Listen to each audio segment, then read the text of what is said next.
देखिए, पूरे प्रदेश ने और देश ने देखा है, ये बहुत शर्मनाक है। हमारे मानस को खंडित करने का पुलिस ने चीफ सेक्रेटरी के इशारे पे प्रयास किया। मुझे एक आईपीएस अधिकारी ने पहले ही बता दिया 2 दिन पहले, कभी अनुमति ली नहीं जाती थी यात्रा की। बहनें हमारी माताएं निकलती थी कलश लेके और सभी धर्म जाति के लोग फूल बरसाते थे। बसपा सरकार से शुरू की था हमने 2010 से, फिर सपा भी आई, फिर हमारी सरकार रही। लेकिन जो कल हुआ बिना कारण के हम हाथ जोड़ते रहे। उसके बाद मेरे साथ क्या बदतमीजी हुई, हमारे कार्यकर्ताओं की एक टांग तोड़ दी, जो कलश थे वो तोड़ दिए, बहनों के साथ बदतमीजी हुई, कपड़े फटे, बहुत बुरा हालत किया। जो महाराज जी हैं उनको भी बताइए कितनी बड़ी बात है। एक जो हमारे व्यास जी हैं उनको गाली दी, मुझे गाली दी, मेरी जाति को गाली दी, सारे हिंदुओं का नाश जो इन ब्राह्मणों ने कर दिया और ब्राह्मण समाज को कैसी गाली दी आप सोच नहीं सकते। व्यास जी बहुत दुखी थे कल। तो ये जो हुआ है, तो मैंने तो कहा भी था यार, मैं तो क्षत्रिय ही हूँ, गुर्जर तो राजपूत तो एक ही है। जब क्षत्रिय ही होने से जान बचेगी तो कम से कम मुझे क्षत्रिय मान के छोड़ दो। ब्राह्मणों को तुम मार रहे हो, पिछड़ों को तुम मार रहे हो, तो कम से कम दलितों को तुम कह रहे हो संविधान खत्म करवा रहे हो कह के, तो कम से कम मुझे तो माफ़ कर दो। लेकिन ये जो हुआ है, मुझे उम्मीद है माननीय प्रधानमंत्री जी, ये पूरे मानस में नहीं पूरे हिंदुओं पर हमला है। 3 मौलवियों के द्वारा कल पथराव करा करके दंगा कराने की साजिश थी। उन्होंने मुझे बताया कि फिर मैंने कहा तुम यहाँ से अलग चले जाओ, और मेरी हत्या करने की साजिश थी। रामचरितमानस के कथा के कारण भगवान की कृपा से बच गया, ना इनकी औकात। 28 तारीख के बाद हम लखनऊ आएंगे, फिर बताएंगे कि ये जो अन्याय हुआ है, हम शिवाजी महाराज के वंशज हैं। इनको ये भूल है कि ये लूट करने वाले जो गाय कटवा रहे हैं, जो जनता को लूट रहे हैं, सबसे ज़्यादा आज तक का भ्रष्टाचार है, सबसे ज़्यादा भ्रष्ट।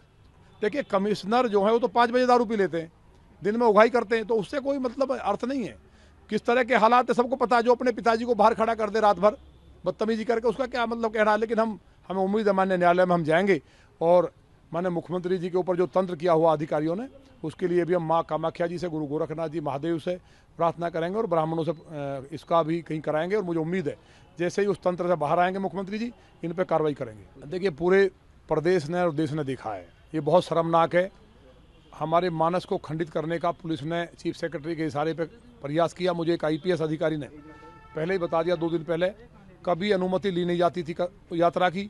बहनें हमारी माताएं निकलती थी कलश लेके और सभी धर्म जाति के लोग फूल बरसाते थे। बसपा सरकार से शुरू की था हमने 2010 से, फिर सपा भी आई, फिर हमारी सरकार रही।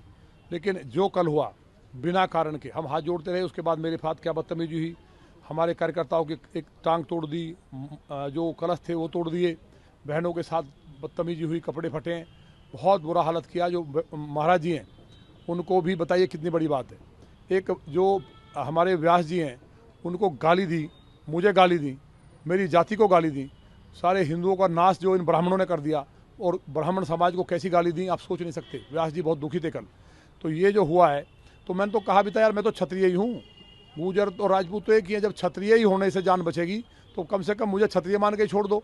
ब्राह्मणों को तुम मार रहे हो, पिछड़ों को तुम मार रहे हो, तो कम से कम दलितों को तुम कह रहे हो संविधान खत्म करवा रहे हो कह के, तो कम से कम मुझे तो माफ़ कर दो। लेकिन ये जो हुआ है, मुझे उम्मीद है माननीय प्रधानमंत्री जी, ये पूरे मानस में नहीं पूरे हिंदुओं पर हमला है।